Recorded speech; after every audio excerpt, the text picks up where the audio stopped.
नमस्कार, मैं रचना शर्मा चढ़ती कला टाइम टीवी देख रहे सभी दर्शकों का स्वागत करती हूं। आप देख रहे हैं हरियाणा डायरी। हरियाणा सरकार की ईज ऑफ डूइंग बिजनेस व्यवस्था में विश्वास जताते हुए दुबई स्थित प्रसिद्ध श्राफ ग्रुप ऑफ कंपनीज प्रदेश में लॉजिस्टिक्स और रिटेल सेक्टर में अपनी तीसरी बड़ी परियोजना शुरू करने जा रही है। रेवाड़ी में स्थापित होने वाली यह परियोजना न केवल क्षेत्र में व्यापार गतिविधियों को बढ़ावा देगी बल्कि स्थानीय युवाओं को रोजगार के अवसर भी प्रदान करेगी। श्राफ ग्रुप ऑफ कंपनीज के संस्थापक और यूएई इंडिया बिजनेस काउंसिल के chairman major general Sharafuddin Shroff ने हाल ही में संत कबीर कुटीर पर हरियाणा के मुख्यमंत्री नायब सिंह सैनी से मुलाकात की और हरियाणा में अपनी कंपनी के विस्तार करने में गहरी रुचि जताई। बैठक के दौरान उन्होंने मुख्यमंत्री को कुरुक्षेत्र जिले के धीरपुर गांव में एक नई परियोजना के उद्घाटन के लिए भी आमंत्रित किया। कंपनी ने पहले ही जिला पलवल में एक परियोजना स्थापित की है। उन्होंने मुख्यमंत्री को आश्वासन दिया कि हरियाणा के विदेश सहयोग विभाग की सहायता से श्राफ ग्रुप दुबई और अन्य देशों जहां उनकी कंपनी है में रोजगार के अवसर हासिल करने में हरियाणा के कुशल युवाओं का सहयोग करेगा। मुख्यमंत्री ने मेजर जनरल शराफुद्दीन शराफ को हरियाणा में श्राफ ग्रुप ऑफ कंपनीज की इकाइयां स्थापित करने के लिए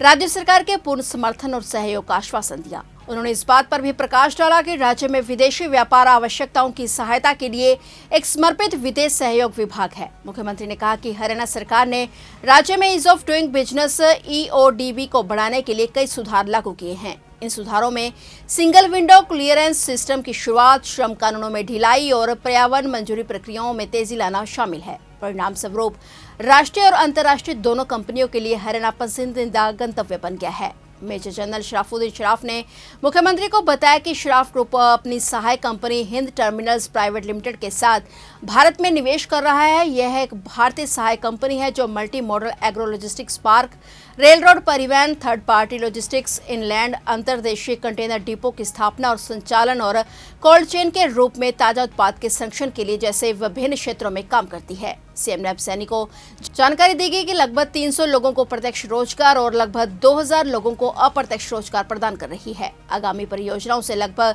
200 लोगों को प्रत्यक्ष और लगभग 1000 लोगों को अप्रत्यक्ष रोजगार मिलने की और संभावना है।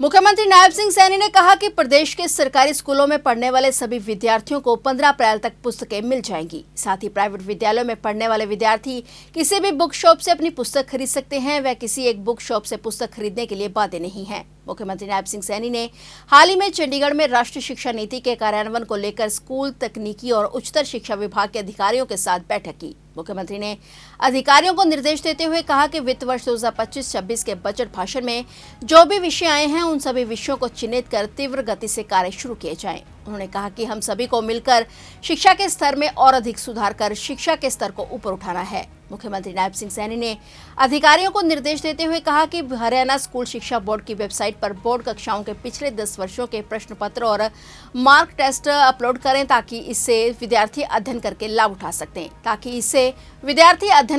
उठा सकें। इसके साथ ही राष्ट्रीय शिक्षा नीति के तहत बोर्ड की कक्षाओं के प्रश्न पत्रों में आवश्यक बदलाव करने के लिए कमेटी का गठन किया जाए। उन्होंने कहा कि विद्यालयों में खेल और स्वच्छता विषयों पर अलग से कक्षाएं शुरू की जाएं और विद्यालय स्तर पर स्वच्छता का कार्य किया जाए।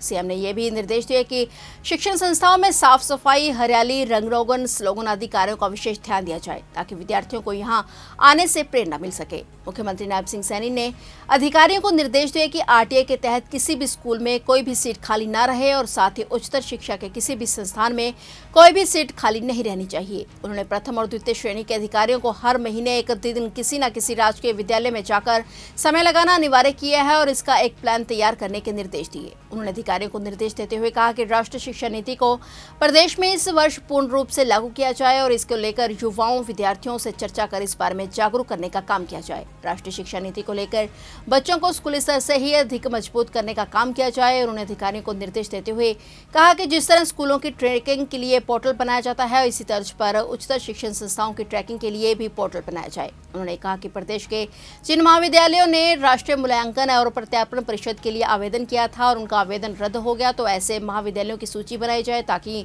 उनके रद्द होने संबंधी कमियों को दूर किया जा सके। मुख्यमंत्री को बताया गया कि प्रदेश के हर जिले में एक राजकीय महाविद्यालय को मॉडल संस्कृति महाविद्यालय के रूप में विकसित करने के लिए हर जिले में एक महाविद्यालय का चयन कर लिया गया है। इस आदर्श संस्कृति महाविद्यालयों में उत्कृष्ट शैक्षिक मानक, समर्पित शिक्षण सुविधाएं और विद्यार्थी कल्याण पर विशेष ध्यान दिया जाएगा।